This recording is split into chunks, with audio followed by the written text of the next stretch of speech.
Hello everyone. I am myself Dr. Rajesh Gubba. I am the General Medicine Educator. In this session, I will be discussing a very important topic in the cardiology, that is the pericarditis.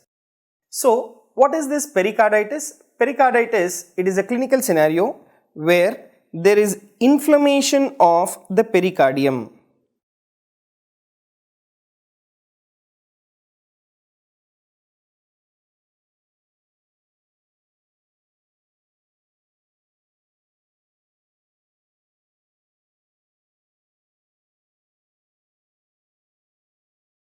Right, where there is inflammation of the pericardium.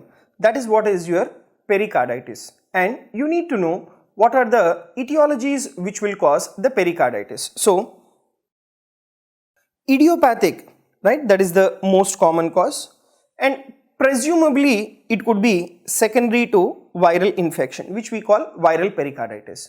So, what are the viral infections which will cause pericarditis? The viral infections include the Coxsackie A and as well as Coxsackie B virus, right? It includes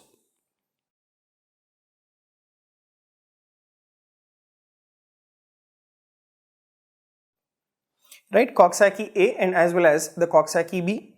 This will be the most common virus, right? This will be the most common virus which will cause the pericarditis. And next to this Coxsackie virus, next we have the ecovirus which will cause the pericarditis. Then we have the bacterial infection which will cause the pericarditis, and this bacterial infection include Streptococcus pneumonia,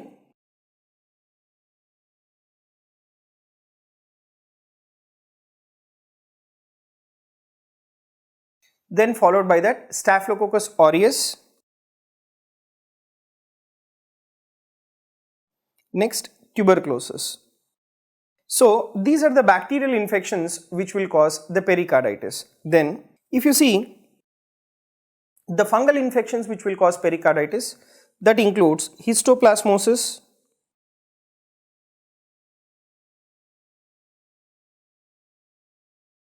then followed by that blastomycosis.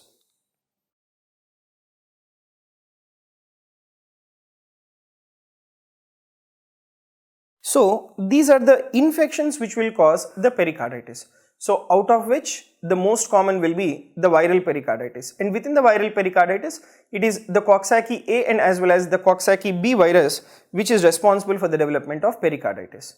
Then followed by the infectious pathologies, right, followed by the infectious pathologies, then we have post myocardial infarction causing pericarditis, right, that we call it as post myocardial infarction pericarditis, which is nothing but the Dressler syndrome. So,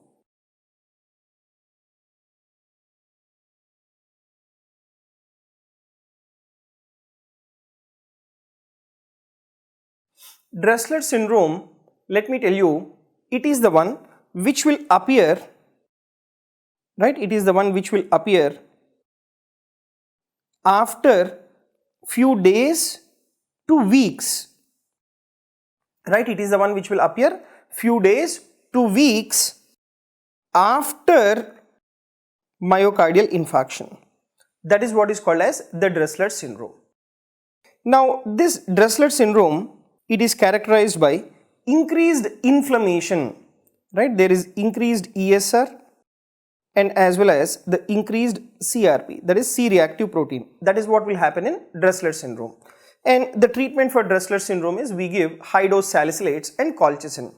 And we have some metabolic causes which will cause the pericarditis, and that includes uremic pericarditis.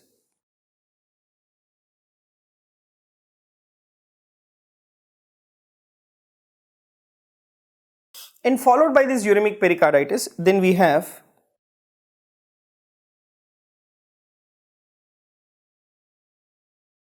hypothyroidism causing pericarditis. So, these are the metabolic conditions which will cause pericarditis. And followed by that, we have neoplasms which will cause pericarditis, and these neoplasms, it includes the Hodgkin's lymphoma,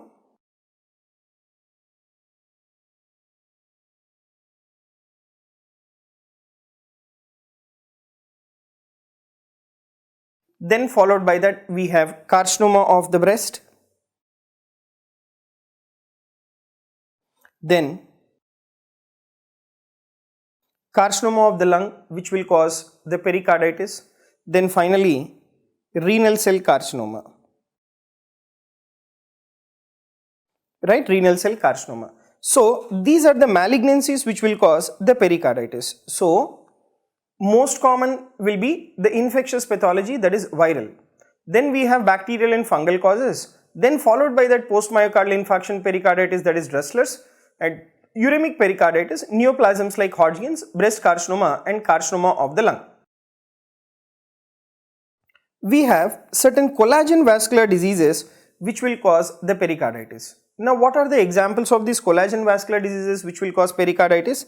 That includes SLE, that is systemic lupus erythematosus. Then we have polyarthritis nodosa, rheumatoid arthritis, then scleroderma. So these are all the collagen vascular diseases which will cause the pericarditis. And we also have some vascular conditions. So the vascular conditions which will cause pericarditis include dissecting aneurysm,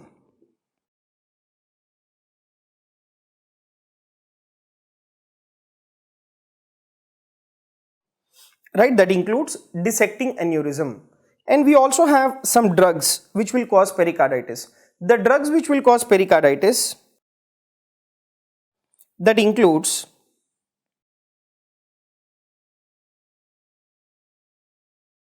the hydralazine,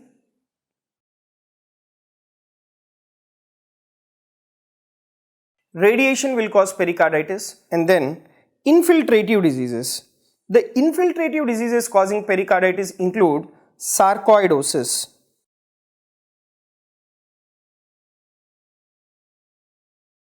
right? So these are the clinical conditions which will cause the pericarditis. So we have all the way from infections, then followed by that we have collagen vascular diseases, then vascular conditions, infiltrative disorders like sarcoidosis, post myocardial infarction pericarditis, metabolic causes like uremia, neoplasms like Hodgkin's, breast carcinoma, lung carcinoma and renal cell carcinoma.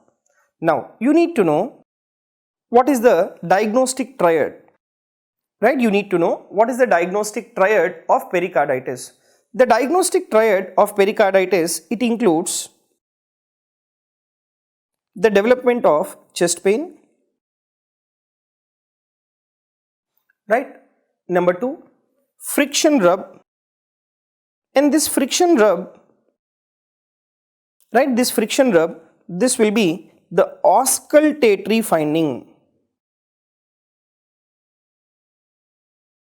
right, this will be the auscultatory finding in patients with the pericarditis. And the ECG changes, you have typical ECG changes in pericarditis which I will discuss. And if you see this chest pain, so the chest pain of pericarditis, it is alleviated by sitting up and leaning forward, right? So this is alleviated by sitting up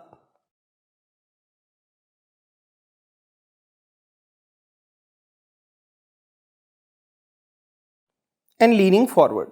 So this will be the diagnostic triad of the pericarditis. And if you take this friction rub, we call it as pericardial friction rub, right? This we call it as the pericardial friction rub. And because it's an inflammatory pathology, these individuals will also have the presence of fever. So these are the signs and symptoms of the pericarditis. Now let me discuss the etiology which will let me discuss the investigations in these patients with the pericarditis. So investigations in these patients with the pericarditis, the ECG, it shows the presence of diffuse ST segment elevation, right? It will cause diffuse ST segment elevation in all the leads,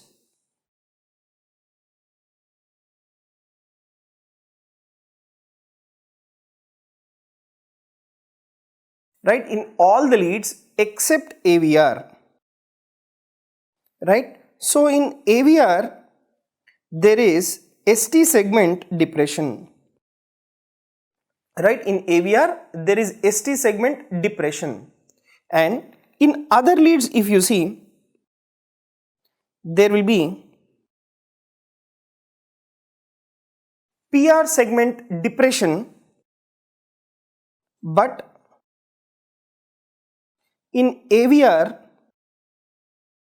right, but in AVR there will be PR segment elevation.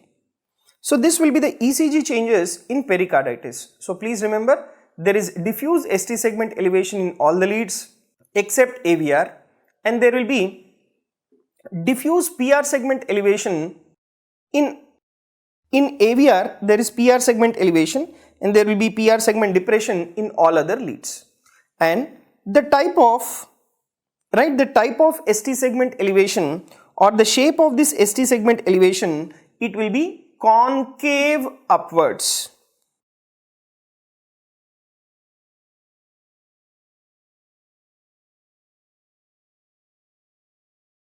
Right, this will be concave upwards. And what does the chest X-ray shows? Chest X-ray, the heart, it will be more or less of the normal size, but there can be presence of the pulmonary infiltrates, and that could be secondary to infection. But if you take the heart size in the chest X-ray, it will be normal. And you take the echocardiography, it can show the presence of a minimal pericardial effusion, and this pericardial effusion, it may or may not be present.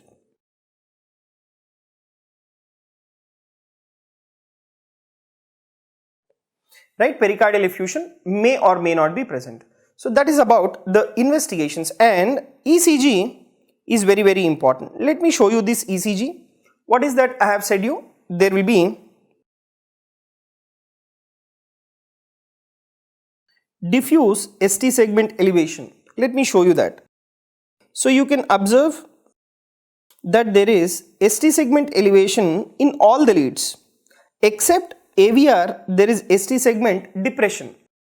Followed by that you take the PR segment. The PR segment, it will be depressed. Right, the PR segment, it will be depressed in all the leads except the PR segment elevation in the lead AVR. So that will be the ECG changes that you will have in patients with the pericarditis. Then how do you treat these patients with the pericarditis? You need to give the anti-inflammatory agents, and these anti-inflammatory agents, it includes high dose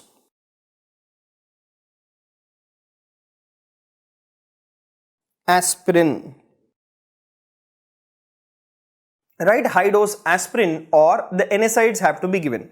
The other alternative drugs is you can give steroids, like for example, if sarcoidosis is causing pericarditis, then steroids, they have to be given, and for reducing the pain you need to give analgesics, right, you need to give analgesics. So these are the anti-inflammatory agents that you need to give in the treatment of the pericarditis. Then what will be the complications in these patients with the pericarditis? The complications in these patients with the pericarditis is, these individuals, they can develop pericardial effusion,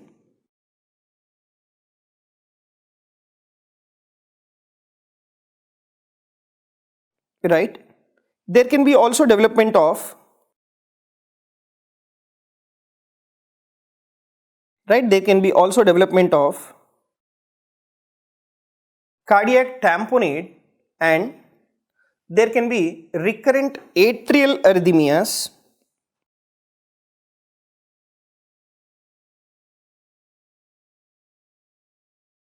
right, there will be recurrent atrial arrhythmias, then followed by that sometimes or rarely there can be development of constrictive pericarditis as well.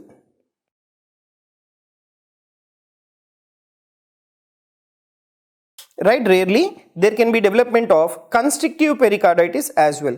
So these are the complications that you will come across in patients with the pericarditis, and occasionally, yes, these are the complications. Now let me show you some clinical scenarios. That is, a 24-year-old man presents to the emergency department complaining of chest pain. He reports having substernal pain of 2 days duration.